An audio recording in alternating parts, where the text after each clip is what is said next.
Doctor Anirudh Desai शहर के जाने-माने दिल के सर्जन थे। बहुत नाम था उनका। आज वो बेंगलुरु में एक कॉन्फ्रेंस के लिए आए थे और रात को उन्हें एक मीटिंग के लिए चेन्नई पहुंचना था।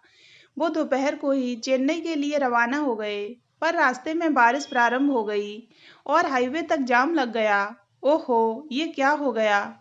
मेरा मीटिंग में पहुंचना बहुत जरूरी है। कुछ करो ड्राइवर। डॉक्टर अनिरुद्ध व्याकुल होते हुए बोले, साहब आगे से एक कच्चा रास्ता है जो हमें इस ट्रैफिक से बचा सकता है। अगर आप कहें तो चलें उस पर। ड्राइवर ने अपनी राय दी। डॉक्टर अनिरुद्ध को बहुत उत्सुकता थी पहुंचने की, तो उन्होंने फटाफट बिना कुछ सोचे हाँ कर दी। अब उनकी गाड़ी उस संकीर्ण से रास्ते से होकर गुजर रही थी। बारिश थी कि थमने का नाम ही नहीं ले रही थी। अचानक बारिश और तेज हो गई। ड्राइवर के लिए गाड़ी चलाना मुश्किल हो गया था। वो बार-बार डॉक्टर अनिरुद्ध से वहीं कहीं रुकने को कहता रहा, पर डॉक्टर अनिरुद्ध मन बनाकर बैठे थे कि आज वो हर हालत में मीटिंग में शरीक होकर ही रहेंगे। तभी एक संकीर्ण से सुनसान रास्ते पर गाड़ी का टायर पंचर हो गया। अरे, ये क्या हो गया? डॉक्टर अनिरुद्ध ने पूछा। साहब, मैं आपको बोल रहा था कि पीछे कहीं गांव में रुक जाते हैं, पर आप तो जिद पर अड़े थे। अब देख लो अंजाम। ड्राइवर ने थोड़ा तल्ख होते हुए कहा। अब इस मुसीबत से कैसे निपटें, ये सोचिए। डॉक्टर अनिरुद्ध ने ड्राइवर से कहा।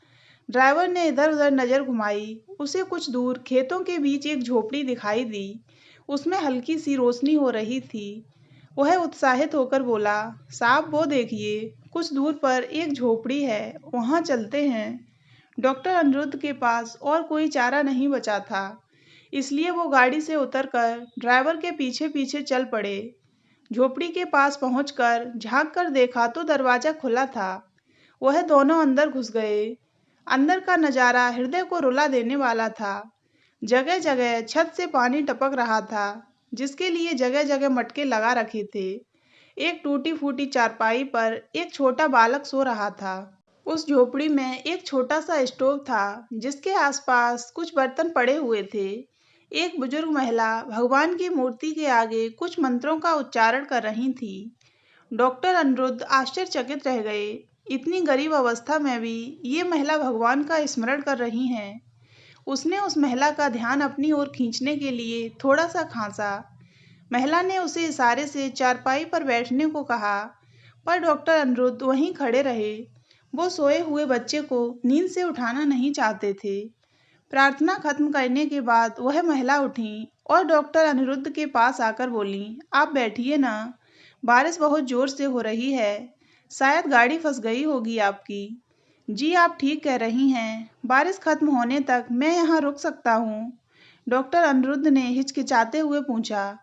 बिल्कुल कोई समस्या नहीं है साहब, आप यहाँ चारपाई पर बैठकर आराम करें। साहब, मेरे पास आपको खिलाने के लिए इस समय कुछ भी नहीं है। वह बुजुर्ग महिला बोली। आप परेशान न हों, मुझे कुछ नहीं चाहिए, डॉक्टर अनिरुद्ध ने कहा। तभी चारपाई पर लेटा छोटा बच्चा अचानक से खांसने लगा। बुजुर्ग महिला उसकी तरफ बढ़ी और उसकी पीठ थपथपाने लगी। डॉक्टर अनिरुद्ध तुरंत उसके पास गए और बोले, क्या हुआ है इस बच्चे को? वह बुजुर्ग महिला आंखों के आंसू पोंछते हुए बोली, साहब ये मेरा पोता है, 2 साल से ये बहुत बीमार है। पिछले साल इसके माँ बाप सड़क हादसे का शिकार होकर चल बसे। तब से इसकी बीमारी का सारा भार मुझ पर ही आ गया है। पर इसे हुआ क्या है? डॉक्टर अनिरुद्ध ने पूछा। साहब, इसके दिल में छेद है और बड़े गांव के डॉक्टर ने इसे शहर ले जाकर इसका इलाज कराने को कहा था। तो आप लेकर गईं क्या इसे? डॉक्टर अनिरुद्ध ने उसकी माली हालत देखकर अचरज से पूछा। साहब, कैसे न जाती। अपनी माँ का कंगन जो मेरे पास उनकी आखिरी निशानी था, उसे बेचकर मैं इसे शहर लेकर गई थी। पर वहाँ के डॉक्टर लोग बोले कि इसका इलाज केवल एक ही डॉक्टर कर सकते हैं।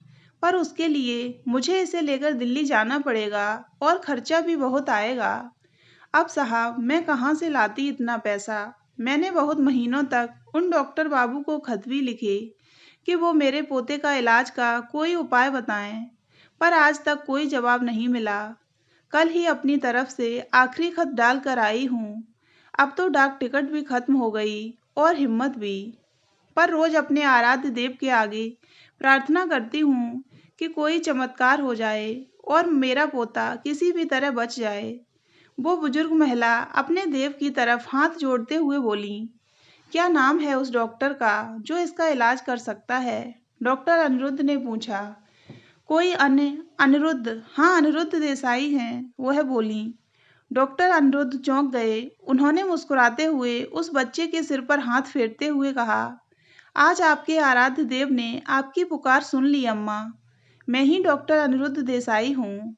वह बुजुर्ग महिला अपने कानों पर विश्वास नहीं कर पाई। खुशी के मारे उनकी आंखों से आंसू बह निकले। वह हाथ जोड़ती हुई अपने भगवान के चरणों में नतमस्तक हो गईं और उनका शुक्रिया अदा करने लगीं। फिर वह एकाएक मुड़ी और बोली, साहब पर मेरे पास इतने पैसे नहीं हैं, आप बिना पैसों के। आप उसकी चिंता न करें अम्मा, अब आपका पोता मेरी जिम्मेदारी है। आज आपकी भगवान पर श्रद्धा देख मुझ जैसे नास्तिक इंसान की आस्था भी भगवान में बढ़ गई। आज आपकी भगवान पर श्रद्धा देख मुझ जैसे नास्तिक इंसान की आस्था भी भगवान में बढ़ गई। अब समझा कि क्यों आज मैंने ड्राइवर के बार बार आग्रह करने पर भी उसे आगे बढ़ते रहने को कहा।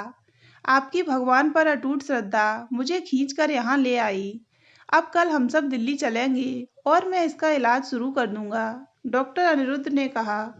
उस बुजुर्ग महिला ने उनका शुक्रिया किया और फिर से भगवान की आराधना में लग गईं।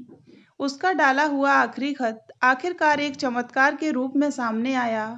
भगवान ने इतने महीनों बाद ही सही, पर उसके खत के जवाब में डॉक्टर को ही उनके पास भेज दिया। इच्छा शक्ति के आगे भगवान को भी झुकना ही पड़ता है। तो दोस्तों, अगर आपको ये कहानी अच्छी लगी हो तो वीडियो को लाइक करें और हमारे चैनल को सब्सक्राइब अवश्य करें।